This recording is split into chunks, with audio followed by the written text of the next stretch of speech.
Good afternoon, friends and neighbors, and welcome to Drive Time, a virtual music quiz show presented by 91.3 WYEP. Now, please welcome the host of Drive Time, Joey Spehar. Good afternoon, and welcome to Drive Time, WYEP's music quiz show. I'm your host, Joey Spehar, and let's welcome our contestants for today. We've got Riley in Millvale and Patrick in Point Breeze. Welcome, gentlemen, and thanks for playing along and being brave.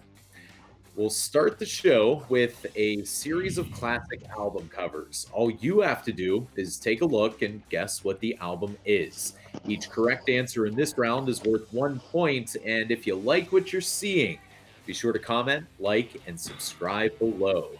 Now, Riley won our coin toss before the show, so we'll start with the first question.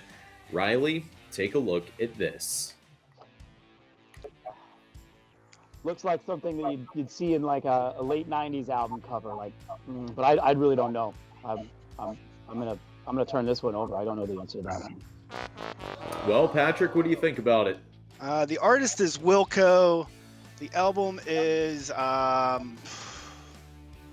know this song is on it. I don't know if it's the title, but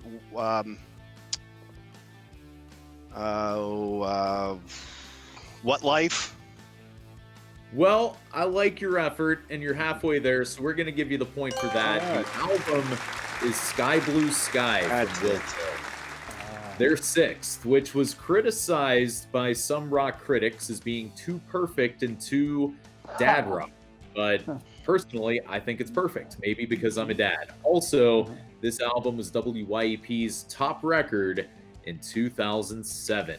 Question 2 goes to Patrick first. Take a look. Oh, I know that one. It's Talking Heads. Oh, it's not Remain in Light. It's I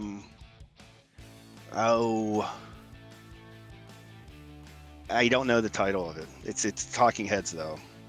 Well, I gotta give Riley a shot then. Sure. If he knows the title, he gets the point, and if not, then we'll give it to you. Riley, what do you think? He gets the point. Oh. All right. Patrick gets the point. It is Speaking in Tongues. That's it. Yeah. Released in the summer of 1983, Speaking in Tongues was the band's big commercial breakthrough and just so happened to be their first without producer Brian Eno. So I guess that losing cool points is good for the bottom line.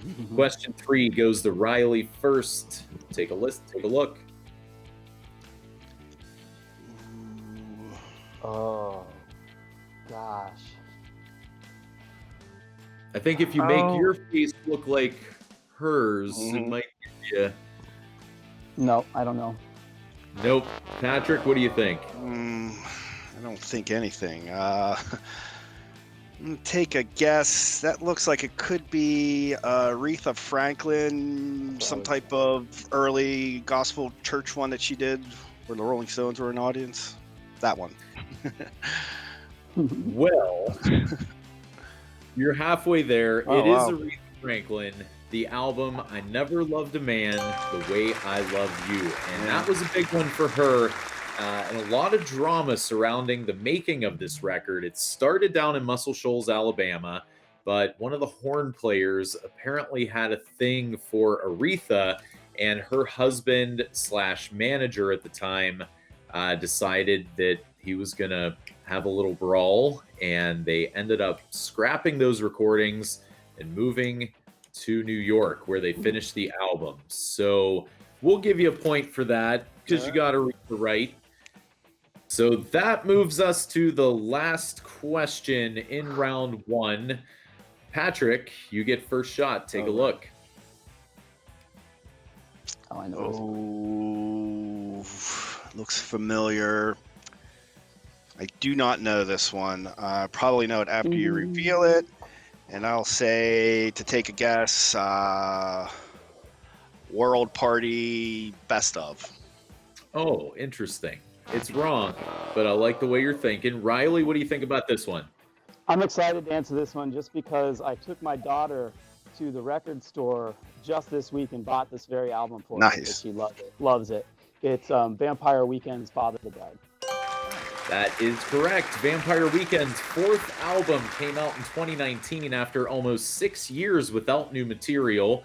In that time, they also lost band member and producer Rostam Batmanglij, who went to work on some other projects, but I still think it sounds pretty cool. So at the end of round one, Patrick, you are in the lead with a score of 3-1. But don't forget that anything can happen here on Drive Time. So, Patrick, I've been spending a good part of the show so far trying to figure out what that poster is behind your head. Are you a concert poster collector? I do go to concerts and end up collecting posters for concerts I go to. Yes. So, what's that one behind you? This one is the Dave Rawlings machine when he was touring Nashville Obsolete, and it is autographed by the band members. Oh, very cool. Yeah. Is there a favorite band or a band whose posters that you like the best? For me, I have a lot of My Morning Jacket posters. Oh, okay. I think they do a really nice job. I do have a couple My Morning Jacket ones, but I end up going to see Bob Dylan the most, and I end up with the most Bob Dylan posters, and probably way too many for one person to have. Well, you can always stick them under the couch or something. Maybe a lot of them are. Get him to sign it, which would be very good. That'd be nice. I don't know if he does that kind of thing, though. I did have Mavis Staples sign a Bob Dylan poster with her name on the billing, so that's pretty cool. There you go. Yeah, excellent. Well, that sounds exciting, but I am also excited to play some more Drive Time. Now, round two will test your knowledge of music trivia with a series of multiple choice questions. Each answer in this round is worth 3 points. And Patrick, you are up first. 1979 was a good year for Donna Summer. The Queen of Disco had a pair of #1 hits that summer, with one of them hitting the top spot not once, but twice. What song was it? Last Dance, Dim the Lights, Bad Girls, or Hot Stuff? I'll take a guess with D, Hot Stuff. Hot Stuff was a good guess. It was a #1 hit twice that summer. Bumped the first time by the Bee Gees, but it came back to be bumped by Anita Ward. Then, the following week, Donna Summer topped the charts again with Bad Girls. Question 2 goes to Riley. This mythical pop star had a huge hit in 1999 with the song Genie in a Bottle. Was it Britney Spears, Pink, Christina Aguilera, or Katy Perry? Well, the answer, might be debatable whether or not she's considered like a native of Pittsburgh, but the answer is C, Christina Aguilera. It is Christina Aguilera, and you're right, sort of. She was born in New York, but raised near Pittsburgh. Right. Now, I think that old Christina must have rubbed that genie the right way, because she became a massive star soon after the release of that song. Question 3 goes to Patrick. Prince is known for his love of the color purple, but in 1982, he sang a song about a Corvette of this color. Was it white, pink, red, or blue? It's C, red, Little Red specifically. That is correct, Little Red Corvette. And Prince got the idea for that song after falling asleep in the back of his backup singer's 1964 Mercury Marauder, and that car was pink, for the record. Question 3. Yep. Question 4 goes to Riley. This guy made his mark in the early 2000s with hits like The Remedy, even though Peter Griffin confused them for some guy in a hat on an episode of Family Guy. Was it Jason Mraz, John Mayer, Ed Sheeran, or Jack Johnson? Well, I don't want to offend any Jason Mraz fans, but it was never really my cup of tea, but I can understand the appeal. Is that your answer? Yeah, I think so. Okay, it's a good one. It is correct. The answer is Jason Mraz. This Virginia native went from coffee house stages to the Grammys with his heartfelt tunes, and a fun fact about him is that he was on the cheerleading squad in high school. After 2 rounds of play, Patrick still in the lead with a score of 9-7, but that can all change drastically in the final round, where each question is worth even more. I'll be sure to smash that follow button so that you never miss a new episode of Drive Time. Well, let's get to know our other contestant a bit more. Riley, I shouldn't pretend like I don't know you, because I know you very well. Riley was my neighbor in the Spring Hill neighborhood of Pittsburgh, but recently you moved over to Millvale, where I see it's much more sunny. Now, Riley, one thing I love about you is that you pay close attention to the Pittsburgh music scene and are often giving me advice on who to check out. So who have you been listening to lately? Sure, especially like in the last year, we haven't really been able to get out and see live music. So I've really been trying to follow who's been putting out some stuff during the pandemic, and everything I've heard has been great. A couple of these groups that I might mention might have released stuff before, but I've just been listening to a lot lately. I put together like a quick little list of my favorite local groups. So it proceeds as follows. I really love Chariot Fade, Good Sport, Bjordan, Century 3, and I just can't get enough of John David Russell's album. So that's my top 5 for the time being. All right, well, we'll check back in with you in quarters 2, 3, and 4 of 2021 to see how all that's holding up. Well, here we are, the final round of Drive Time for today, and this is a fun one that will test your ability to recall the lyrics of songs that you've probably heard a million times. I'll read a bit of them, and all you have to do is fill in the blank. Now, each correct answer in this round is worth 5 points, so pay attention. Riley, you are up first. Let's see if you can fill in the blank. I want to live. I want to give. I've been a miner for a blank. A Heart of Gold. A Heart of Gold is correct. It's Neil Young's Heart of Gold, and he can thank back pain for that song. Uncle Neil had to put down the heavy guitar for a while so he could sit and play music with his acoustic guitar, which led to a number of classic songs. This one features backup vocals from James Taylor and Linda Ronstadt. All right, Patrick, this one goes to you. Oh, I want to dance with somebody. I want to feel the blank with somebody. I think this is right.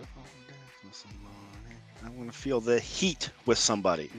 The heat is correct, and I can feel it in this room today. It's Whitney Houston's I Want to Dance with Somebody. This classic dance song from Whitney's second album was written by members of Boy Meets Girl and won Houston a Grammy for Best Female Pop Song in 1987. All right, Riley, take a listen and see if you can figure this one out. Now I'm falling asleep, and she's calling a cab while he's having a blank and she's taking a drag. I'm falling asleep. He's having... Oh, crap. Brandon Flowers, help me. I mean, is it still like on the UK pop charts? It might be. It's a very odd song. He's having Laugh? Laugh is incorrect. Patrick, what do you think? My wife's going to kill me because every time I hear this song at the house, I complain about it because I dislike it, to say the least. Now I'm falling asleep and she's calling again while he's having a bath. A bath is incorrect. I'm sorry, you guys should have paid attention in grade school and looked for those context clues. She was having a drag of smoke. He's having right smoke. side. That was redundant. Agreed. Sorry that you guys didn't get it correct, but it is a great song, and it's known as one of a handful of songs that make white people absolutely lose their mind. Killers scored one of the most listened to songs of the streaming era. Also, Riley, I guess, Patrick, you don't seem interested, but I have a great collection of Mr. Brightside memes in my phone. Happy to share at any time. All right, last question of round 3 goes to Patrick first. Now, this is a tough one because there's 3 blanks. Because, baby, there ain't no blank high enough, ain't no blank low enough, ain't no blank wide enough. All right. Because, baby, there ain't no mountain high enough, ain't no valley low enough, ain't no... No, hold on a second. Ain't no mountain high enough, ain't no something low enough, ain't no valley wide enough. It's mountain high enough, blank low enough, valley wide enough. Ain't no mountain high enough, ain't no... I got mountain, blank, valley. That's all. Let me take a wild guess. Ain't no... I know this is wrong. Ain't no mountain high enough, ain't no river low enough, ain't no valley wide enough. Oh, so close, but incorrect. Riley, can you swoop in for the steal? Well, no, definitely mountain is high. I like the valley low. Ocean? Oh, darn it. He got it. No, he didn't. Oh. I guess nobody gets the point for this one. Patrick, you were so close, but you transposed your valleys and your rivers. It's mountain high, valley low, Oh, man. and river wide. I thought river was way off. Oh, okay. Marvin Gaye and Tammy Terrell with Ain't No Mountain High Enough. Now, that is even better than sitting through geography class. Marvin and Tammy absolutely killed it alongside the Funk Brothers and the Detroit Symphony Orchestra.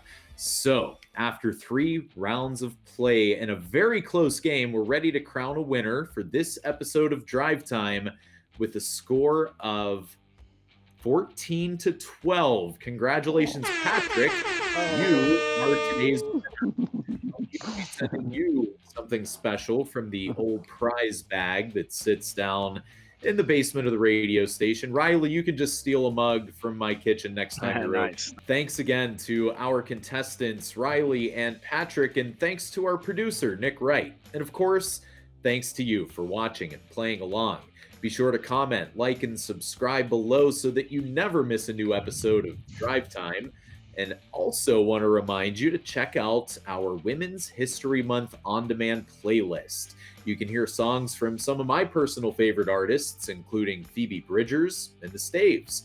Find it at wyep.org/Women's History Month.